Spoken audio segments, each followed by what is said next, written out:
vaksin kan juga dikirim ke email juga dokumennya. Itu sih. Oke, itu aja dulu. Nanti kalau ada beberapa permasalahan yang kami mungkin tadi kelupaan belum menginformasikan, bisa kami tambahkan kembali, dan kami juga akan bahas di Slido ya untuk permasalahannya. Kemudian lanjut ke verifikasi ya. Kalau verifikasi ya. buka dulu. Nanti dari aku aja, nanti Mas tambahin ya. Oke. Oke, aku izin pinjam usernya. Nah, verifikasi ini tadi kan ada teman-teman yang disetting sebagai verifikator dan ada yang disetting sebagai approval ya. Nah, untuk teman-teman yang disetting sebagai verifikator itu menunya akan muncul di layanan peremajaan data di inbox usul. Ya, nanti akan muncul seperti ini ya. Yang muncul di sini nanti disesuaikan dengan UNOR verifikatornya. Kalau misalnya memang hanya diizinkan untuk memverifikasi satu unit kerja atau unit verifikator saja, itu berarti yang muncul hanya di unit verifikator tersebut ya Mas Daus ya? Ya, betul. Tapi kalau misalnya Bapak Ibu kondisinya di Biro Kepegawaian dan diberi hak akses satu, maka akan muncul semua unit verifikatornya ya. Nah, di sini kita bisa lihat tadi mungkin saya sekedar menyampaikan untuk yang SKP, untuk Bapak Ibu yang sudah bekerja mungkin lebih dari 10 tahun gitu ya, SKP-nya mungkin ada 10 yang diriwayat, cukup update yang 2 saja ya. Karena kalau Bapak Ibu mengupdate banyak nanti kasihan teman-teman verifikatornya ya Mas ya. Dan memang juga sudah di blok juga ya di sana. Ya. Tapi kalau untuk yang CPNS atau yang yang PNS yang baru setahun ya cuma satu aja ya SKP. Iya, cuma satu aja. Nah, ini akan muncul per jenis riwayatnya. Saya coba yang riwayat jabatan ya. Di sini statusnya masih input berkas. Kita klik edit. Coba yang riwayat golongan dulu Mbak Ika, maaf. Oh, golongan dulu ya? Golongan dulu. Tadi ada beberapa informasi di golongan yang nanti coba. Oke. Ya, di golongan ini jadi fungsi dari verifikator ini adalah hanya melakukan pengecekan ya Mbak Ika ya, Mbak Aya, melakukan pengecekan dan jika perlu kalau misalkan ada data yang tidak sesuai baik dokumen maupun datanya itu bisa dilakukan perbaikan. Ya di situ misalkan Mbak Ika tadi kan mengajukan masa kerjanya 7 tahun 4 bulan. Tapi salah harusnya 7 tahun 5 bulan misalkan. Tinggal diganti aja jadi 5 bulan kemudian kita klik tombol simpan. Di sini. Ya, gitu. Kalau sudah cek juga data pendukung. Data pendukungnya yang diupload di sini seperti apa, ini bisa diputar-putar ya kalau misalkan ada yang uploadnya miring-miring, kepalanya nggak tengeng gitu ya, bisa diputar-putar. Nanti kita tambahin juga untuk zoom in, zoom out ya. Kalau datanya kecil nggak bisa kebaca. Ini masih belum ya zoom in, zoom out-nya. Kemudian ada juga satu lagi yaitu data riwayat sebelah kanannya itu. Nah ini bukan itu sebelumnya Kak, maaf. Sebelumnya di tab terakhir, nah itu. Ini belum muncul ya. Oke, nanti kita cek. Ini tab ini adalah nanti akan muncul data riwayat existing ya, yang ada di data kita. Jadi ini sebagai data pembanding, sebagai semacam kayak, kalau tadi Mbak Ika coba lihat ke edit data, itu kan mengajukan golongan berapa tadi? 3C gitu ya. Jadi di data riwayat itu, riwayat data ini nanti akan muncul semua data riwayat kita dari 3C, dari misalkan 3A ke 3C gitu ya. Nanti 3C-nya itu juga bisa dicek detailnya gitu. 3C-nya ini, oh ternyata data yang ada ini data aslinya gitu ya, gampangnya. Itu ternyata masa kerjanya itu 7 tahun 4 bulan. Dan di situ di edit datanya itu ternyata yang Mbak Ika ajukan 7 tahun 5 bulan. Jadi ada perbaikan di bulannya itu ya, 5 bulan itu. Oh, berarti ada perbaikan situ. Jadi Bapak Ibu bisa membandingkan data yang existing yang ada di riwayat dengan data pengajuannya gitu. Kalau penambahan, coba ke di data Ika. Kalau penambahan berarti kan nanti di data ini misalkan Mbak Ika datanya 3D misalnya. 3D. Yang diajukan 3D. Ternyata di data riwayatnya itu baru terakhir 3C gitu ya. Maka ini berarti data penambahan dan Bapak Ibu bisa melakukan cross check kalau memang ada dikhawatirkan gitu ya, orang ini memalsukan SK-nya atau apa gitu kan. Ya, seperti itulah kira-kira untuk fungsi dari data tab riwayat data. Ini memang kita cek lagi, harusnya muncul ya. Kemudian dokumen pendukung juga sama. Sebentar, bisa aku ulang lagi dulu sebentar. Ya. Oh, emang belum, Mas. Ya, oke, nggak apa. Untuk dokumen pendukung juga sama, kalau memang dokumen pendukungnya masih ada yang kiranya masih ada yang belum sesuai atau salah upload, bisa dilakukan upload perbaikan dokumen pendukungnya. Seperti itu ya. Ini tugas verifikator seperti itu untuk kita sebut sebagai ini ya, input detail. Ini step 3. Jadi Bapak Ibu juga perlu tahu juga nih terkait dengan nanti ke depan kalau Bapak Ibu melakukan penginputan datanya melalui permajaan data di SCSN. Jadi sumber data itu ada dua sementara ini ya, dari MySAPK yaitu inputan dari ASN, kemudian dari operator atau petugas yang memiliki akses ke permajaan data SCSN. Makanya di sini tuh sebenarnya stepnya udah step 3 ya, artinya step 1-2-nya ini udah dilakukan, udah dilalui dan dilakukan oleh PNS-nya langsung gitu. Tapi nanti kalau kita ngomongin permajaan data di SCSN, nanti kita mulai dari awal, dari cari NIP, pilih prosedur dan lain-lain. Nanti akan juga ke input detail atau step 3 namanya kita. Nanti kita akan ada training sendiri ya Pak Ika ya, fintech sendiri untuk permajaan data. Tapi ini sebagai titik temu di sini input detail. Jadi bisa jadi sumber data dari inputan di permajaan data oleh Biro SDM misalkan, ada juga yang masuk melalui MySAPK gitu. Sumbernya ada 2 dan satu lagi nanti kalau sudah ada Simpeknas bisa ada 3 gitu kan sumber datanya. Jadi ini akan ada banyak sumber data nanti nggak cuma dari MySAPK tapi juga dari permajaan data di SCSN maupun dari Simpek atau Simpeknas. Kemudian kalau ini hanya informasi aja ya biar Ibu paham terkait dengan sumber data.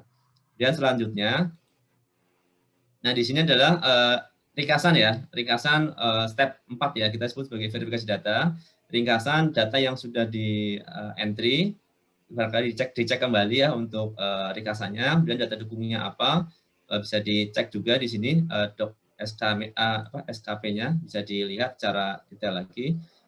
Ini hanya fungsi pengecekan aja ya, secara verifikasi. Jadi itu kalau oke, misalkan Bapak Ibu ada kesimpulan nih, oh ternyata data yang sudah di-upload oleh si ASN ini diindikasikan data palsu misalkan, atau memang belum saatnya dia naik pangkat gitu kan, atau jabatannya tidak sesuai. Silahkan berikan rekomendasi. Nah ini adalah salah satu output tugas dari verifikator ya, memberikan rekomendasi kepada approval, apakah diterima atau ditolak, karena verifikator nggak bisa terima nolak gitu. Nah rekomendasi ini juga boleh diberikan catatan, ini catatan dari verifikator. Kenapa ditolak? Karena misalkan SK jabatannya tidak sesuai atau mungkin pendidikannya, ijazahnya tidak valid atau palsu dan lain-lain. Nanti bisa dilakukan pemberian catatan rekomendasi. Kalau terima, menurut verifikator ya klik terima gitu ya. Tapi ini bukan sebagai final ya. Ini hanya memberikan rekomendasi ke approval. Nah, nanti ketika sudah dikirim, data ini akan akan dilihat oleh petugas approval di sisi instansi gitu ya. Nanti di instansi akan kelihatan apakah rekomendasinya diterima atau ditolak. Nah, untuk yang untuk yang tadi ulangi Kak, untuk yang approval ini adanya nah ini Bapak Ibu mungkin ada yang nanya ya, kok double-double gitu kan, menunya gitu, ada menu permajaan datanya banyak. Nah itu sebenarnya bukan double, tapi memang kebetulan ini punya role banyak ya. Yang pertama itu di atas sendiri itu kalau Mbak Ika coba lihat itu ini adalah role yang diberikan untuk verifikator ya. Role verifikator, kalau hanya punya satu role verifikator hanya muncul satu menu gitu ya. Tapi kalau punya role verifikator dan juga approval nanti akan muncul 2 menu. Yang bawah itu role approval ya, yang ada tekan usul. Nah ini tekan usul adalah untuk melakukan approval di sini untuk yang role approval di permajaan data. Oke. Untuk yang tekan usul memang ini masih belum detail, nanti kita akan detailkan kembali formnya. Dan nanti kita mungkin akan lebih ini lagi, akan ada feedback lagi ke depan, seminggu lagi mungkin untuk membahas lebih dalam terkait approval. Mungkin boleh di ini Kak, approval tadi kira-kira nanti jadi golongan, nanti untuk detail ini akan kita lengkapi lagi, ini masih belum lengkap ya. Jadi nanti Bapak Ibu di role approval ini bisa melihat dokumen yang telah diunggah kayak tadi, dan juga rekomendasi ya dari sisi verifikator. Ya. Rekomendasi. Jadi dan juga nanti bisa mau filter, kalau misalkan yang aku mau approve yang misalkan atau mengecekkan yang tolak aja misalkan, bisa kita filter oleh approval. Jadi approval akan terbantu ini ya rekomendasi dari sisi verifikator. Jadi tidak ngecek dari awal lagi, tapi bisa langsung melihat saran ya atau rekomendasi dari petugas verifikator. Mungkin itu sih poinnya di sisi verifikator. Kemudian di sisi approval nanti dia bisa memberikan apa namanya, putusan akhir gitu ya, apakah ditolak atau diterima. Kalau dari verifikator memberikan rekomendasi diterima, nanti kalau menurut approval ini, oh enggak ini harus ditolak, ya tinggal tolak aja gitu kan. Nah kalau tolak nanti ini bisa dilakukan. Misalkan contohnya kalau tolak ini ada pilihan ya setuju atau tolak. Nanti kalau tolak bisa dimasukkan juga alasan tolaknya kenapa dan catatannya apa gitu.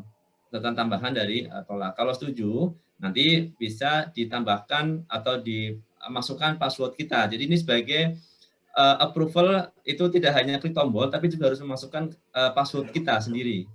Ya jangan sampai ada orang atau orang iseng gitu ya, misalkan kita lagi ke toilet tiba-tiba ada orang pakai laptop kita, habis itu dia langsung masuk, nah dia mau approve nggak bisa, harus ada password yang dimasukkan gitu ya. Seperti itu. Nanti untuk yang ini kita akan coba bimtek lagi karena ini fiturnya belum semuanya selesai untuk yang approval, tapi untuk verifikator tadi juga ada beberapa catatan ya, tadi semacam seperti view apa namanya, view riwayat juga masih ada yang belum muncul tadi ya, nanti kita cek lagi.